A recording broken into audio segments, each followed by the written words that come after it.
নমস্কার বন্ধুরা, আপনারা কেমন আছেন? আমি খুব ভালো আছি। আমি আজকে কোনো রেসিপি দেখাবো না, আমের আচার দেখাবো। আমের আচার করব। আমের আচার জন্য কি কি লাগছে এদিকে বন্ধুরা? আম, 12 মাস আম। এই যে আম আগে থেকে কেটে রেখেছি, কেটে রেখে ধুয়ে দিয়ে লবণ হলুদ মাখায় রেখেছিলাম রোদ্রে। এই যে আবার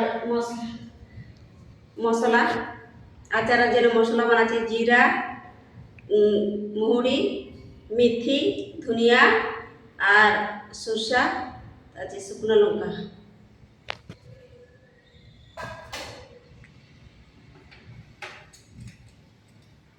গ্যাসটা জ্বালাই দেব, কড়াই চাপিয়ে দেব।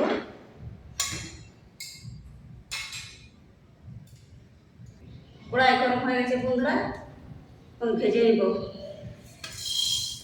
সব একসাথে ভেজে নেব।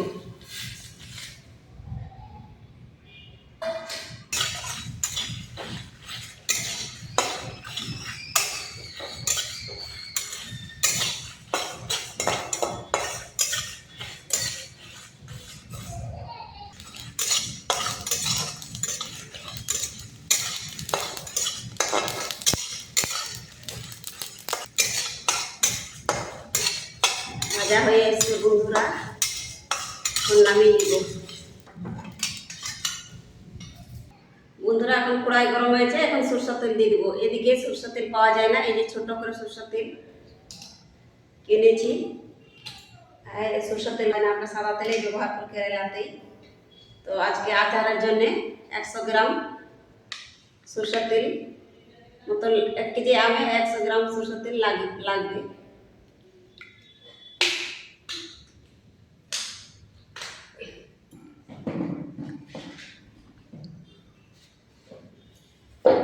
ফোড়নে দিচ্ছি বন্ধুরা 2টা শুকনো লঙ্কা আর জিরা আর সরষা।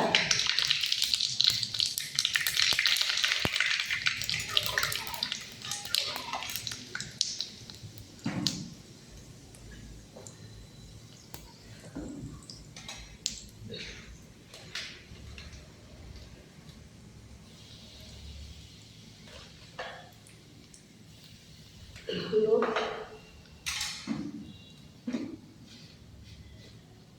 লবণ,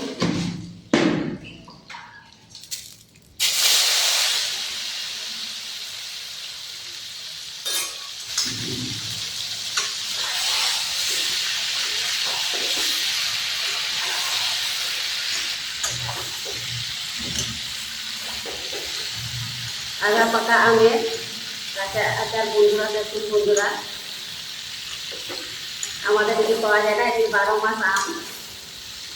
আমরা যেখানে থাকি সেখানে একটা আমের গাছ আছে বন্ধুরা, 12 মাস আম ধরে। এদিকে হতে আছে, এদিকে ফল বেরোচ্ছে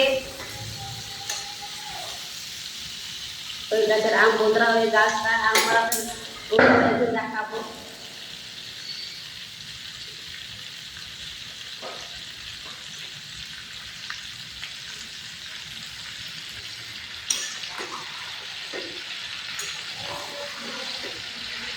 দেখুন বন্ধুরা, আমার ভাজা মশলা রেডি হয়ে গেছে বন্ধুরা। এখন গ্লাসে বেটে নিব, কারণ এইখানে আমাদের শিল বাটা নাই, এই জন্য শিল বাটাতে বা মিক্সিংও নাই। এইভাবে আমি গ্লাসে করে বেটে রান্না করি।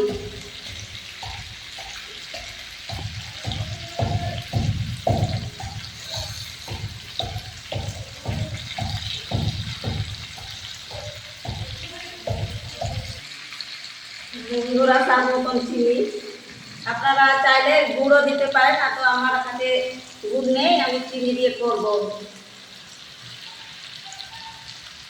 বেশি চিনিও দিব না, বেশি না টকও না, বেশি মিষ্টি না, মিডিয়াম। মানে আপনারা চাইলে বেশি মিষ্টিও দিতে পারেন। তো আমি এত মিষ্টিটা দিব না, কারণ আমটা বেশি কাঁচা নেই না, টক নেই, আদা পাকা আম, ওই জন্য অল্প করে দিলাম।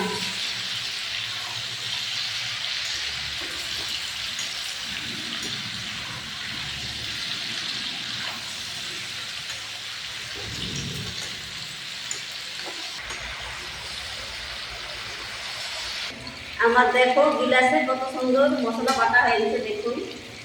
একদম শিল বাটার মতো নেই, দেখুন কত সুন্দর হয়ে গেছে। দেখুন একটু মানে দানা দানা করে বেটে নিয়েছি, কারণ দানা দানা বেটে দিলে তাহলে একটু আচার খাওয়ার সময় মুখে লাগলে ভালো লাগবে। দেখুন বন্ধুরা কত সুন্দর মানে সিদ্ধাও হয়ে যাচ্ছে, ধীরে ধীরে এই যে সিদ্ধা হয়ে যাচ্ছে। শক্ত নেই আম, এরকম নাড়তেই থাকবো।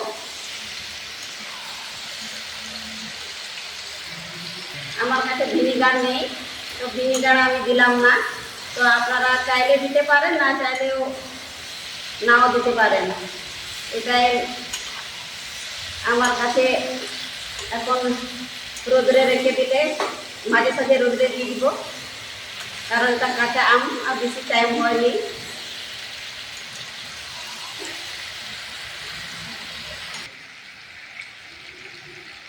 বন্ধুরা আমটা সিদ্ধ হয়ে গেছে, এখন মশলা দিয়ে দিব।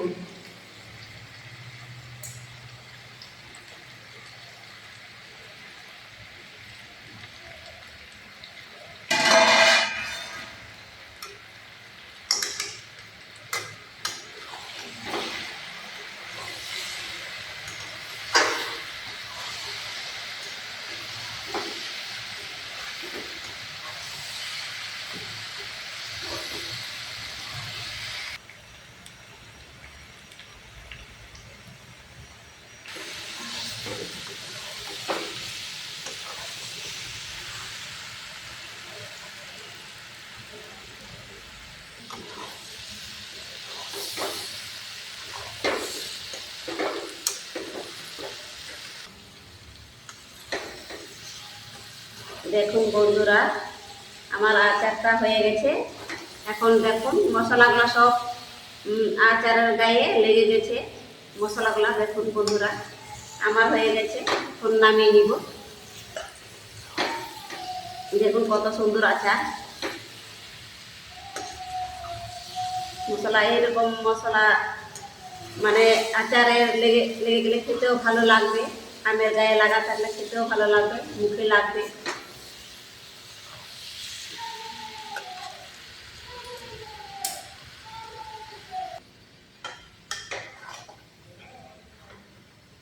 দেখুন বন্ধুরা আমার হয়ে গেছে। তো এটাতে এখন গরম গরম আছে, গরম গরমে রেখে দিব না, কিন্তু একটু ঠান্ডা হলে বয়ামের মধ্যে রেখে দিব আর রোদ্রে দিয়ে দিব। একটু রোদ্রে দিলে তেল দিলে গায়ে এখন অল্প তেলে ভেজে রান্না করে নিলাম। তো আপনাদের যদি ভালো লাগলে একটু লাইক করবেন, শেয়ার করবেন, কমেন্ট করবেন। আর আপনারা ভালো থাকবেন, সুস্থ থাকবেন। দেখা হবে পরের ভিডিওতে।